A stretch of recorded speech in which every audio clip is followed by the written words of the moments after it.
This strategy learning content is brought to you by the Marriott School of Business and the Center for Teaching and Learning at Brigham Young University.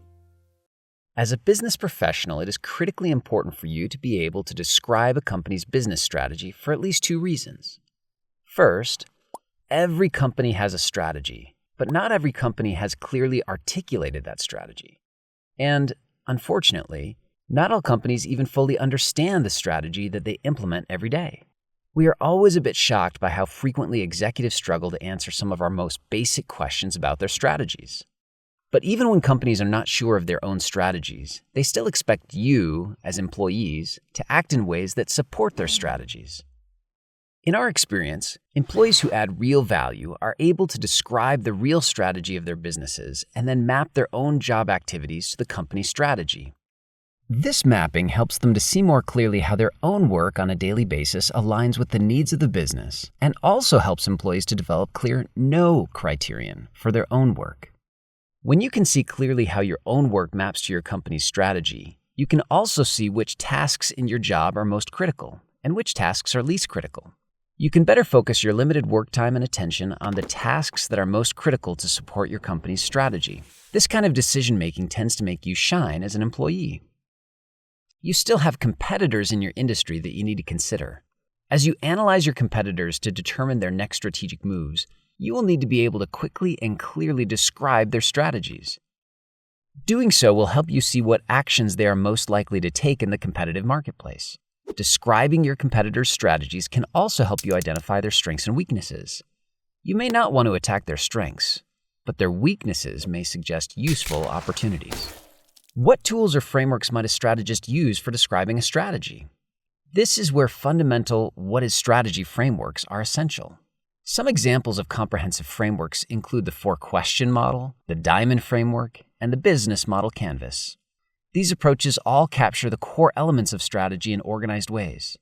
In addition, other basic tools or approaches such as competitive landscape maps, value chain analysis, industry classifications, market segmentation and analysis, business plans, and vision or mission statements can all be useful in describing a strategy. As you become proficient with tools such as these in your business studies, your capabilities to describe a strategy will increase as well. Let's illustrate an approach to describing strategy by applying a simple framework to an incredibly important strategy that we may now take for granted: Apple's iPhone business. Looking back to 2007, the year after the initial iPhone release, we might describe their smartphone business strategy in this way. Apple competed in the emerging global smartphone market by offering a high-end, tightly integrated, easy-to-use, beautifully designed device that did more jobs for customers than any existing phone device on the market. It further differentiated its smartphone by ensuring seamless integration with its other business lines of hardware, the Mac computers, and software, like iTunes. Apple competed aggressively in this market through superior R&D capabilities that facilitated the continued release of devices that stayed ahead of competitors in both design quality and ease of use. They also leveraged best-in-class marketing to enhance and expand the Apple brand. Note that this brief description of Apple covers the basic strategy questions of where a business will compete, how they will win against the competition, and what resources and capabilities are central to the strategy. Such a strategy statement makes it clear that Apple will likely invest heavily in design, technology, R&D, and branding, but also makes it clear what Apple will not do. This strategy statement clearly excludes bringing out a low-end commodity smartphone. Apple's strategy seems focused on the high-end consumer, and we should be able to easily exclude any efforts to focus on the low-end customer and low-end market. We would hope that all internal Apple leaders and managers would consistently make decisions to reinforce and support this particular strategy. Now, this articulation of Apple's 2007 smartphone business strategy may seem very high level and somewhat abstract for the average Apple employee, but consider a few ways in which even this high-level understanding of the strategy might help.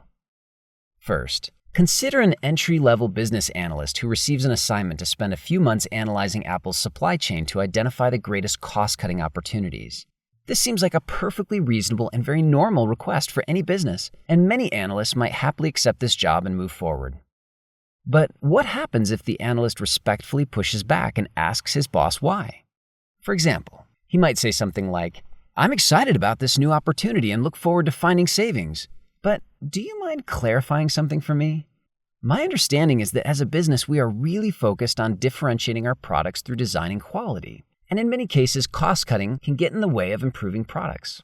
Will you help me connect the dots to see how this project ties in with the overall strategy of the business? This will help me focus my analysis in ways that will create the most value. The boss could respond with a very clear explanation of how this project ties in, or the boss might not have a clear answer and, instead, question her own boss about why they're being asked to explore cost-cutting given the underlying strategy of the business. Regardless of the answer, the boss sees our analyst as a strategic thinker who will appropriately question work tasks. That is, someone who wants to add the right kind of value and who will take the initiative to find out how to add value. Additionally, our analyst has created a small but important alignment moment in the business, where he and his boss make sure that they are aligned in their efforts to support the right outcomes for the business. Employees who do this respectfully at the right times and in the right places tend to get promoted quickly. Now, we are not encouraging you to question everything your boss asks you to do, but we are trying to make the point that when you understand the strategy of the business, you are well positioned to appropriately question at the right times. The second way this high-level understanding of the strategy may help is if you are a competitor to Apple in the smartphone space. Consider, for example, if you were a low-end and low-price cell phone manufacturer hoping to enter the smartphone market after the release of the iPhone.